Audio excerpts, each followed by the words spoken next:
வணக்கம் நண்பர்களே, இது உங்கள் கதை சொல்லும் கதை யூடியூப் சேனல். உங்கள் மனதில் கேட்கும் குரல். இன்னைக்கு கதைக்குள்ள போகலாமா? இந்த கதையின் தலைப்பு புதிய ரூம் பழைய மர்மம், பாகம் 3. அந்த அவன் யார்? ஏன் காது பக்கத்துல யார் வந்து பேசிட்டு போனா? அடுத்த வெள்ளிக்கிழமை அவன் வருவான்னா யாரு வரப்போறா? யார் அந்த அவன்? இதுக்கு அர்த்தம் தான் என்ன என்று ஓய்ந்து போகும் அளவுக்கு யோசித்து கொண்டே இருந்தாள் மேக்னா. ஒவ்வொரு நாளும் அந்த வாரம் மெதுவாக ஓடினாலும் அந்த ஒரு வெள்ளிக்கிழமைக்கு தான் மேக்னா அவளை அறியாமல் அவள் காத்து கொண்டிருக்க ஆரம்பித்தாள். மேக்னா திவ்யாவை பார்த்து சொல்கிறாள். திவ்யாவிடம் மேக்னா நடந்தவற்றை அனைத்தையும் ஒன்று விடாமல் சொன்னாள். திவ்யா பதிலுக்கு சிரித்துவிட்டு, ஹே, நான் சொன்னதுனால உனக்கு அதே யோசிச்சு இது கனவா கூட வந்திருக்கலாம்டா. இத போய் சீரியஸாலாம் எடுத்துக்கிட்டு இப்படியெல்லாம் தூங்காம சாப்பிடாமலாம் இருக்காத. இது ஒன்னும் சீரியஸாலாம் இல்ல. ஆமா, அந்த பொண்ணு சூசைட் பண்ணி இறந்தாதான். இந்த ரூம் பூட்டி தான் இருந்துச்சு. ஆனா நிறைய பூஜை ஓமெல்லாம் பண்ணி அவளை இங்க இருந்து அனுப்பி விட்டாங்க. நீ ஸ்ட்ரெஸ் பண்ணிக்காத, ரிலாக்ஸ்டா இரு. நீ அந்த கபோர்ட்ல கேட்ட குரல்ல, மிரர்ல பார்த்த பொண்ணு எல்லாமே உன் கற்பனையா இருக்கலாம். ஸ்ட்ரெஸ் பண்ணிக்காத. திருப்பி நான் அதான் சொல்றேன், ஸ்டடீஸ்ல கான்சென்ட்ரேட் பண்ண, எக்ஸாம் வருதுல்ல. இதை கேட்டு சற்று சமன் அடைந்தாலும் மேக்னாவின் உள்மனம் அவளின் முதல் நாள் செய்தது போல் அதே அபாய எச்சரிக்கை மணி ஒழித்து கொண்டு அவளை எச்சரிக்கை செய்து கொண்டே இருந்தது. அது அவளுக்கே உள்ளூர தெரிந்தது. நிச்சயமாக அவளுக்கு நன்றாக தெரியும் அது கற்பனையோ கனவோ இல்லை என்று. மேக்னா அவளுடைய டைரியில் எழுதி கொண்டு இருந்தாள். ஏனெனில் அவளின் டைரி, இது வெறும் உன் கற்பனைதான், உன் மனப்பிரமைதான், உன் கனவுதான் என்று அவளின் மனக்குரலை உதாசீனம் செய்யாது அல்லவா? அதற்குதான் அந்த மேக்னா அவளின் காதில் கேட்ட குரலை மீண்டும் மீண்டும் யோசித்தவாறே அதை டைரியிலையும் எழுதினாள். He comes every Friday night. அந்த ஹீ யார் என்று எனக்கு தெரிஞ்சே ஆகணும் என்று தீர்மானமாக மேக்னா முடிவு செய்தாள். அன்றிரவு வழக்கம் போல் பெண்கள் 10 மணி வரை காரிடாரில் ஆங்காங்கே குழுவாக அமர்ந்து பேசிவிட்டு அனைவரும் தூங்க சென்று விட்டார்கள். மேக்னா மட்டும் அவள் படுக்கைக்கு அருகில் இருக்கும் அந்த ஜன்னலில் தலை சாய்த்து அதில் தொங்கிக் கொண்டிருந்த திரைசீலையை கையில் சுழற்றி கொண்டு இருந்தாள். வெளியே பார்க்க மழை மெதுவாக தூறிக்கொண்டு இருந்தது. வழக்கம் போல் மயான அமைதி நிறைந்திருந்தது. ஆனால் இம்முறை திடீரென அவள் வெளியில் பார்த்து கொண்டே இருக்கும்போது ஹாஸ்டல் காம்பவுண்ட் சுவரில் மீது ஒரு நிழல் உருவம் தோன்றியது. அந்த நிழல் உருவம் சுவரேறி குதித்தது. டார்க் ப்ளூ டிஷர்ட், முதுகில் ஒரு பேக் பேக் மாட்டியிருந்தார். உற்று கவனிக்க அந்த உருவம் திடீரென ஹாஸ்டலின் உள்ளே ஓடி வந்தது.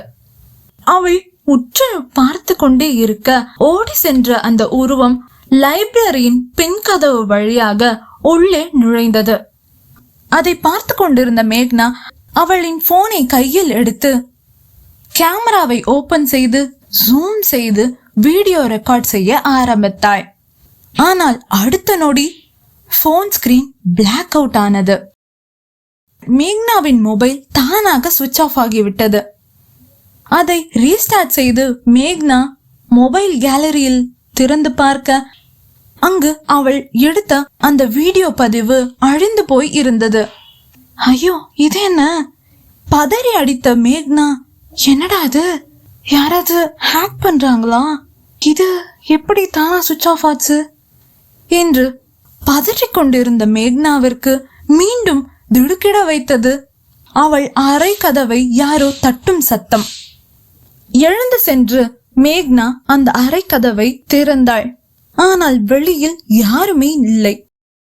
அவளுக்கு நன்றாக கேட்டது கதவை யாரோ டொக் டொக் டொக் என்று பலமாக தட்டிய சத்தம். ஆனால் அங்கு யாரும் மனிதர்கள் இல்லை. ஆனால் தரையில் ஒரு குறிப்பு கிடந்தது. ஆர்த்தியின் நோட்புக்கில் இருந்த அதே கையெழுத்தில் மீண்டும் ஒரு வாக்கியம் எழுதப்பட்டு இருந்தது. என்னை பத்தி தெரிஞ்சுக்கிறது நிறுத்து மேக்னா, இல்லட்டி நீதான் என்ன மாதிரி அடுத்தது ஏன் நிலைமைதான் உனக்கும் ஆகும். அந்த லைனை படிக்கும் போதே மேக்னாவின் கைகள் பயத்தில் ஜில்லிட்டது. என்ன, அடுத்தது நான் தானா? இது ஆர்த்தியா இல்ல யாரும் பிராங்க் பண்றாங்களா? சீனியர்ஸ் யாரும் ஏதாச்சும் ராகிங் பண்றாங்களோ என்று வெளியில் வந்து இம்முறை மேக்னா சுற்றி வர போன் டார்ச்சை அடித்து பார்க்க அங்கு யாருமே இல்லை. அன்றிரவும் அவ்வாறே பயத்தில் கழிந்தது.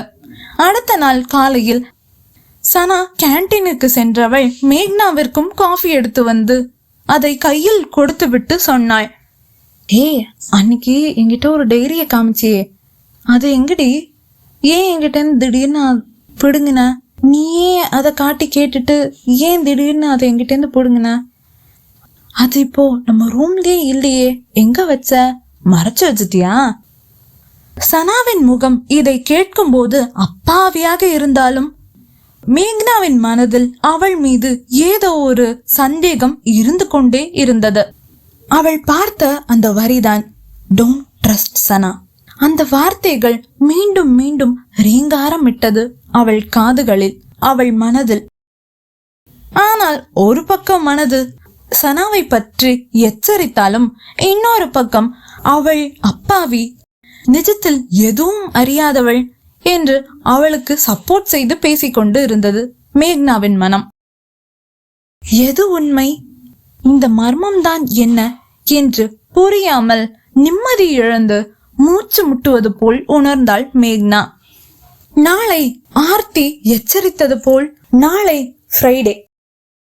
ஆர்த்தி எச்சரித்தது போல் ஃப்ரைடே நைட் அவன் வருவான்.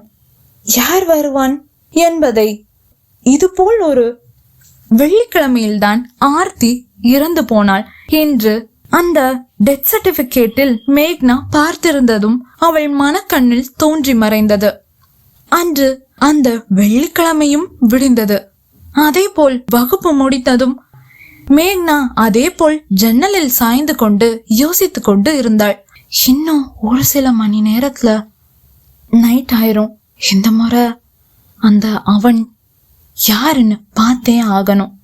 இன்னைக்கும் யாராச்சும் சிவரேறி குதிச்சு ஓடுவாங்களா என்று அவள் மனம் அவளை அறியாமல் விழிப்போடு அமர்ந்து அந்த ஜன்னல் வழியாக ஆர்வத்துடன் பார்த்து கொண்டிருந்தாள் மேக்னா.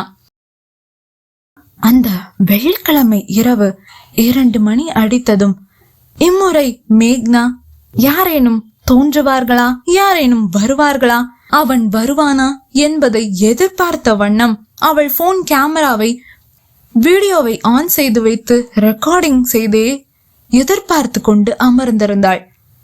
அவள் எதிர்பார்ப்பு என்ன ஆனது? அவள் எதிர்பார்த்தது போல் ஒரு உருவமும் வந்தது. அந்த உருவம் யார், அவன் யார் என்பதை பாகம் 4 நாளை இதே சேனலில் இதே நேரத்தில் காணலாம். நன்றி.